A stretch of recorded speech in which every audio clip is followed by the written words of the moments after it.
just via, cell phones and FaceTiming with experts, without looking at it in person. I guess it's kind of hard to decide. Over here, we're going to get ready to start repainting some stuff in there, just to hopefully get these things fixed up and then parked under a big roof, very tall. So they're taller than most people, but you got to be, 6'5" and taller to compete with. It only operated about 10 years. That was just because Frisco said these new diesel electrics are much cheaper. So. The early 50s, the railroads started making that effort. By the late 50s, mess with it some later. I've ridden on these metro trains back in Chicago as a kid. Even longer.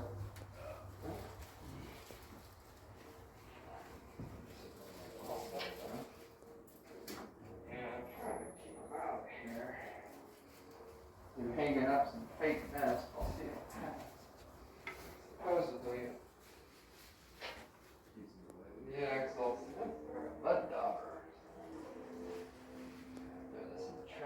You ran for 45, 50 years, and you've been a museum piece for almost 60 years, just sitting outside. It looks really, really rough, too. It's actually about the same age as that big steam locomotive down there. So I need to try to, find the serial number and contact the Army or something. Condition needs to be polished up a little bit, but we hope to get this repainted maybe later this year. Workshop over there.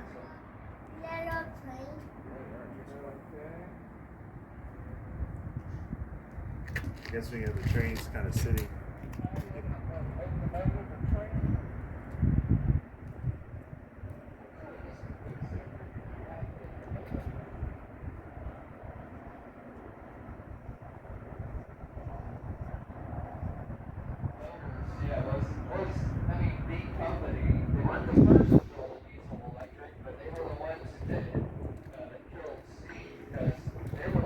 Locomotive ever built. So that one will get parked at the end of that track, and then we can have the big. Look at this west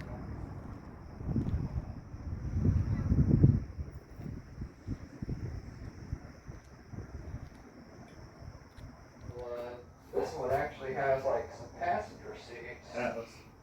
Atlas. Say cheese.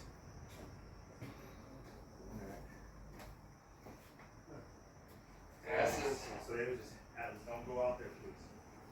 Yeah, buddy.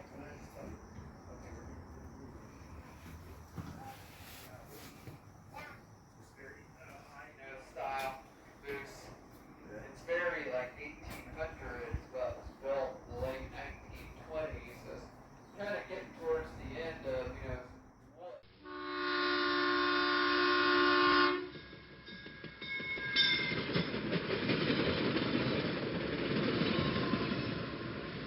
just because long term, diesel electric can go hundreds and hundreds of miles, hours and hours and hours without having to stop. Yeah, mid-20s, it was popular, late, kind of late-ish teens to early 20s through style of train. That was, pretty popular through company out of Fort Worth, so they kept it up. Nice. But yeah, it's kind of hard to imagine, this is how you traveled. Today we just have all the highways and automobiles and airplanes, but that didn't exist back then 100 years ago. Yeah. This car was built about 2 years before the first commercial flight in the U.S. So watch your step. There's a bit of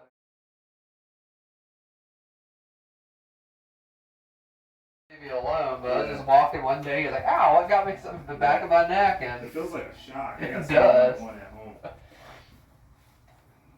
But this is our third oldest car that we restaurants and hotels and things. you ate and you passed time, in cars like these on the train when you were on a train for a full night or days. And this car's problem today is in 1914, it was kind of the hybrid transitional era cars where wood was giving way to steel. So this has a wood roof and wood walls, which is the problem today with all that old wood, and it leaks like crazy. And these cup holders are, pretty neat to see. And you got the old ice days. And some of our 19 teens steel cars. Axle hooded style diesel electric for mainline service. This by the 60s, this was kind of your common style, but in the 40s, it was brand new, and steam was still your predominant, power source. And two, this did get shipped over to Iran during World War II under Persian Gulf Command. All those doors where it says TXI, and it gets so hot out in the desert where they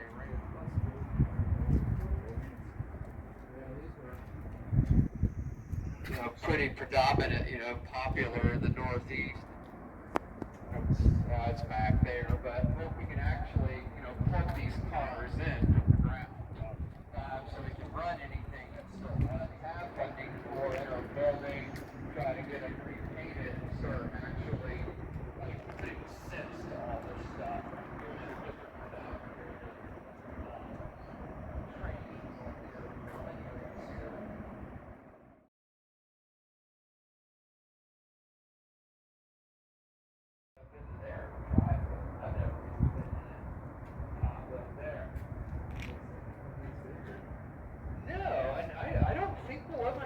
This big versus 80, 90 mile an hour kind of top speed range, depending on what you read. And speedometer, you kind of see through the window from the right angle. It does say 90, but I always call it 80. I'd rather undersell than oversell. They were fast and strong.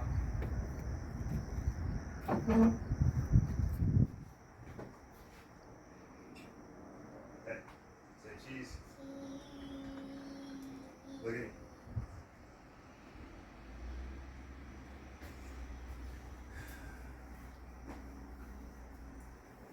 So I guess these guys just hang out here, huh?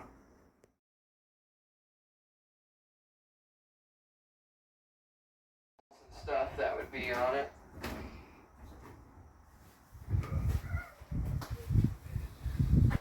That's where the conductor would be and all the brake pads.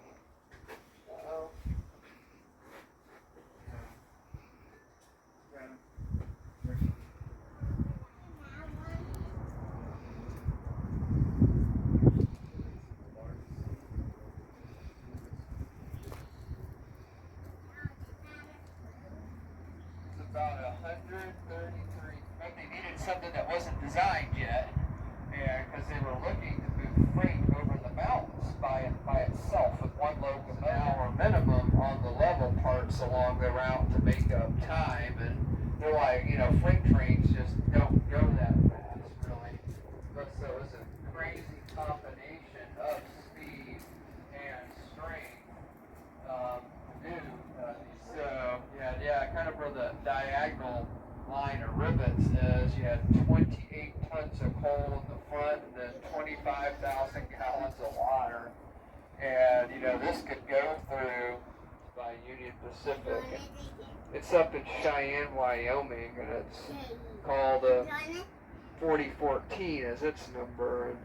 And so probably would never run again just because mostly just exposure, outside for not quite 60 years, probably like the blue tourist railroads, and we'll do special excursion trains. It was made out of metal, not wood. But I think it's from 1928 too.